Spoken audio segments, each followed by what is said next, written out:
everyone. So I'm currently peeling some potatoes. I'm making some chicken and some potatoes. It's probably a bad idea. I should not. Well, the microwave is gonna finish in literally a minute and 27 seconds. NCT 127. Sorry, that's really stupid of me. I didn't post last week. Well, I did, but I messed up the video. So I just took it down because it was a good video, but like I didn't know what I was talking about. So I was trying to do what do you need? Dang. Hey, this is my adopted brother. Hey, okay, shut up. I'm not adopted. We found him. I'm not adopted, bro. I'm not adopted. We found him. She's adopted, okay? In the fields of Wales. I don't know how he got there, to be honest. He was just like a weird little like egg. Yeah. Weird little egg. That's how would you feel like being adopted? Do you feel like we love you? I don't. Well, don't subscribe to Stella's channel. She's trash. She's adopted, you know. Anyways, I can't even remember what I was talking about. Basically, last week when I posted a video, it was a dopamine detox. But basically, I'd watched this other YouTuber called Yusuf. Her channel is really good. She's just a good YouTuber in general. And she was talking about a dopamine detox. And the first videos that she did was like her doing a digital detox essentially and getting rid of like all digital entertainment for a day. So I, like a dumbass, thought that like that was the dopamine detox. But dopamine detox is like a whole other thing. It's like you get rid of like all the enjoyable things in your day, and that includes like foods. I did it for a week. So if I had actually done a dopamine detox for a week, I think I would have actually gone crazy. I'm just gonna do this because this is an easy format of video, and I'd rather just like talk than really do the most that I was trying to do for the video that I'm gonna do next week. Because I was literally just gonna not upload anyway, so it's better than nothing. So this week, while I talk about potatoes, while I peel potatoes, we're gonna be talking about all the stories that I have. What's the word for it? Basically all the stories that I've experienced this month, whether that is books, TV shows, movies, whatever. Honestly, I'm just out here peeling potatoes, and like these are the kind of things that be on my mind lately. So I was watching Never Have I Ever 2 days ago. And you know what, I will never stop loving coming of age like teen movie things, and this was like that's what I thought this was going to be going into it, but like a TV show. But there was actually so much more to it, and it spoke a lot on dealing with grief and, you know, female friendships and multiple relationships. That's what I meant to say. And it was just really good. Like I really felt seen in some of the things that Davy went through. Obviously not all of the things, because thankfully I haven't had to go through grief or anything like that. So essentially the story follows Davy. She is Indian American, and she's like a first generation immigrant. Immigrant parents are really similar, okay? So Davy is Indian American. I am African, and I live in the UK. I'm not Black British because I don't know how you'd, okay, people are really driving the cars right now.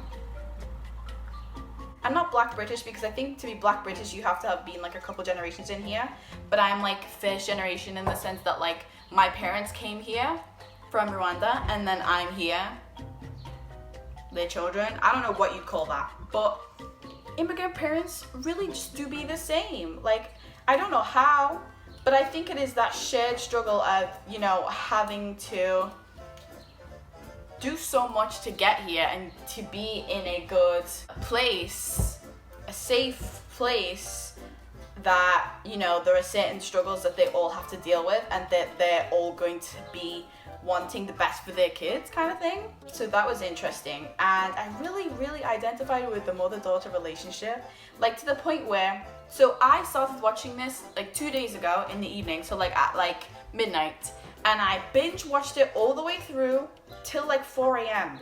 And when I tell you, I was sobbing, not only because of the mother-daughter relationship, but I mean, if you watch the show, you know exactly what I'm talking about, but it was just so emotional. It just really resonated with me so much that like I couldn't actually control my emotions. Like I bet you everyone in the house could probably hear me if they were awake. I actually woke up with swollen eyes the next day because of that. Never Have I Ever is really good. I would definitely recommend giving that a try. Plus it's also like, they have such a diverse cast, but it's natural, like it's not forced. I feel like creating diverse casts can do nothing but benefit like other people, other minorities as well. I'm not Indian American, but even, I don't know, just being able to see other minorities on screen makes you as a person feel more seen in general. When I was younger, even though all the characters are all white, I just kind of ate up the stories anyway. It doesn't really like bother me that much. But then as I grew older and I realized, for example, because when I was younger, I used to write a lot, and all of my stories would like star white characters.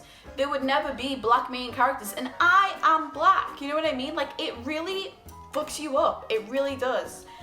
Because it's like you can't even see your own self being the star of your story. So even though I'm not Indian American, it still is important for me, for like black people and other minorities to be shown on screen, because it makes you like believe that you can be the hero of your story. Let's get on to books. So I've been listening to a lot of audiobooks. So I read House of Earth and Blood by Sarah J Maas. If you know me, you know I love Sarah J Maas. She is well, usually she's a like YA, like fantasy author, but this book was an adult book. Honestly, it was the same as YA, she just had a lot more F-bombs in there. But it was really good.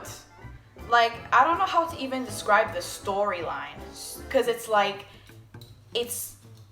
Sarah J Maas's books, like it's just typical of that, but like different. It's about the main character called Bryce Quinlan, right? And she is half human, half fae. And like her world is full of the fae, like angels, vampires, witches, everything you can think of is in there. And I am like obsessed with these kind of stories. I don't know what it is, but like a bit of folklore type stuff and then like romance in there is everything I need in a book. So I will say the book was kind of slow to start off with. And the audiobook was like 25 hours. Like, you don't understand, 25 hours. Once I got to like the bit where it started to pick up, I could not put it down. Which is why in my freaking dopamine detox video, which was not actually dopamine detox, I'm dumb, I legitimately spent 2 whole days just reading that book. Like, that's all I did. I just listened to that book. But it was so good. It was so good. I don't know how, but Sarah J Maas just crafts characters that I can root for and can fall in love with. I don't know how she does it. And there was just so many like soft, like tender moments that I feel like you don't get to have in a shorter book. Ooh, so I've been recently reading the Throne of Glass series. I actually had the first book for Throne of Glass in like 2015 and I read it, but for some reason, I think that was like at the peak of when I had like this whole book slump for like deadass like a year maybe, but then it became a habit that I would just be watching YouTube or Netflix or whatever rather than using books, so that books kind of stopped being in my routine anymore. And then, so that's probably when I'd read Throne of Glass. So only this year did I read Crown of Midnight, and my friend lent it to me.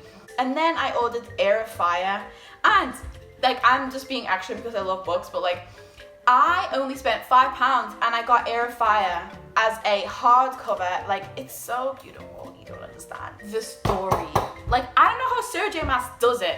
Like, she wrote the first incarnation of Throne of Glass when she was 16. When I was 16, I don't know what I was doing, but I was not being that successful, okay? Like, I don't know what it is. She just writes characters that I can root for easily. I have heard a lot of people did not like the very, very last book. So, you know, I'm ready for that. But Heir of Fire was really good. That was another 5 out of 5 stars. So the book that I'm reading right now is An Ember in the Ashes by Sabaa Tahir. And quite frankly, I don't know how I haven't gotten around to that yet. Like, that's kind of like an iconic book already. And I had it on like my to be read list for a long time. But then I was listening to a podcast with Tomi Adeyemi on it. I love Tomi Adeyemi. And she spoke about how An Ember of the Ashes was like such an inspiration for her. And I was like, I gotta read that. So far, it's pretty good. But for the audiobook, the main girl's voice is a bit annoying. I don't really know what I can do about that because that's just her. You know what I mean? That's just her voice. It sounds like I'm listening to Tracy Beaker narrate a book.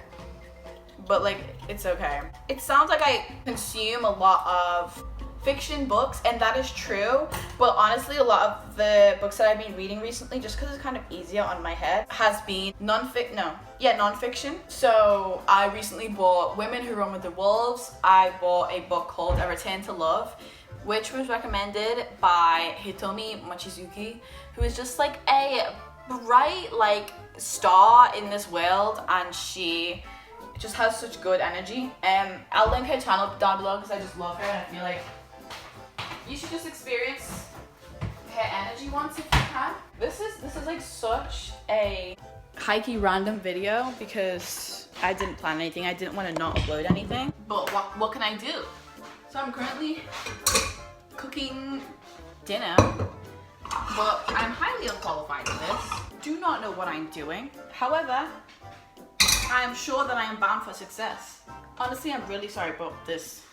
All I have is my phone. As much as I would love a G7X or whatever that has like good autofocus, we don't have that. And you just have this kind of overexposed window in the back. But if I focus on that, you can't see me. So we're just gonna focus on me. I don't know whether to make this about entertainment that I am consuming, or whether it should just be like films, TV shows, books, or whatever.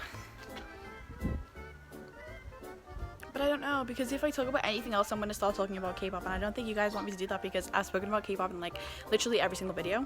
Like, someone tell me how to do this whole YouTube thing, because it's very ghetto. It's very ghetto.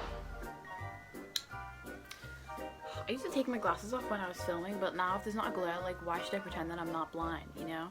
Like, why should I let the 2020 vision people be the elite when I am also the elite with my glasses? Anyways, I'm gonna tell you real quick what podcasts I've been listening to, which is not that many, but I'm just gonna say it anyway.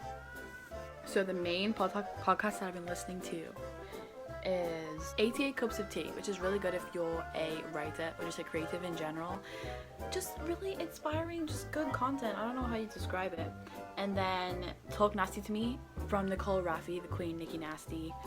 I just love her, so I love the podcast. And then Modern Love, the podcast, is like people who write in essays about like obviously love, but it can be like good stories or bad stories, or just it's just good, you know, good stories to listen to.